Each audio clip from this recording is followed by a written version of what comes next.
ಎಮ್ಮೆಲ್ಲೆಗಳಾದ ಷಡಾಕ್ಷರಿಯವರು ಈ ಕಾಂಗ್ರೆಸ್ ಪಕ್ಷದಲ್ಲಿ ಸುಮಾರು 40 ವರ್ಷಗಳಿಂದ ಇದ್ದಾರೆ. ಈ ಪಕ್ಷದ ಏರಿದ ಏನೇ ಆದರೂ ಸಹ ಅವರು ಪಕ್ಷ ನಿಷ್ಠೆ ಇಟ್ಟು ಕೆಲಸ ಮಾಡಿದ್ದಾರೆ, ಅಲ್ಲೇ ಇದ್ದಾರೆ. ತಿಪ್ಪೂರು ತಾಲೂಕಿನಿಂದ 3 ಬಾರಿ ಅವರು ಚುನಾಯಿತರಾಗಿದ್ದಾರೆ. ಅವರೀಗ SIDB ಅಧ್ಯಕ್ಷರಾಗೂ ಸಹ ಕೆಲಸ ಮಾಡಿದ್ದಾರೆ. ಇವತ್ತು ಒಳ್ಳೆಯ ಆಡಳಿತಗಾರರು, ದಕ್ಷಗಾರರು.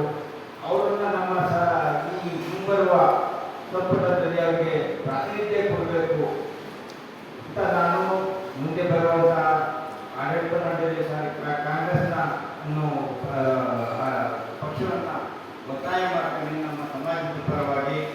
ಯಾಕೆಂತ ಹೇಳಿದರೆ ಪ್ರಾಂತ್ಯ ತಗೊಂಡ್ರೆ ಹಳೆ ಮೈಸೂರಿನಲ್ಲಿ ಮೈಸೂರು ರಾಜ್ಯದೊಳಗೆ ಲಿಂಗಾಯತ ಪೈಕಿ ಇಬ್ಬರು MLA, ಒಂದು ಷಡಾಕ್ಷರಿಯವರು, ಇನ್ನೊಂದು ಗಣೇಶ್ ಪ್ರಸಾದ್ ಅವರು.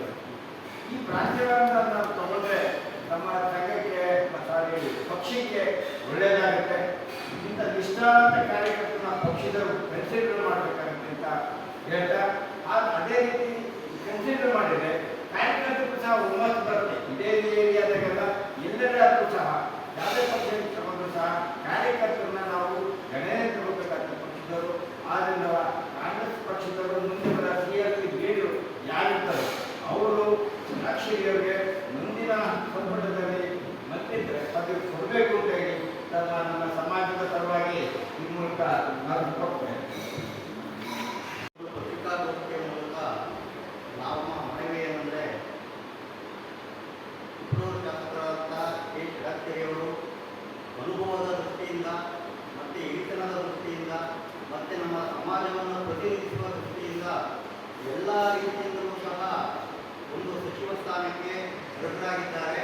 ಅವರು ಇಲ್ಲಿಗಿಂತಲೂ ಸಹ ಸೋಲು ಗೆಲುವನ್ನು ಸಮಾನಾಂತರವಾಗಿ ಸ್ವೀಕರಿಸಿ ಸಮಾಜದ ಮತ್ತು ಪಕ್ಷದ ಏಳಿಗೆಗಾಗಿ 40 ವರ್ಷಗಳ ಕಾಲ ದುಡಿದಿದ್ದಾರೆ. ನಮ್ಮ ತಿಪ್ಪೂರು ಕ್ಷೇತ್ರಕ್ಕೆ TM ಮಂಜುನಾಥರವರು ಅಗಲಿದ ನಂತರ ಸುಮಾರು 35 ವರ್ಷಗಳಿಂದ ಕಾಂಗ್ರೆಸ್ ಪಕ್ಷದಿಂದ ಯಾವುದೇ ಮಂತ್ರಿ ಪದವಿ ಬರ್ತಿಲ್ಲ. ಆ ಒಂದು ಕಾರಣಕ್ಕೋಸ್ಕರವಾಗಿ ಹಾಗೂ ಇಡೀ ರಾಜ್ಯದಲ್ಲಿ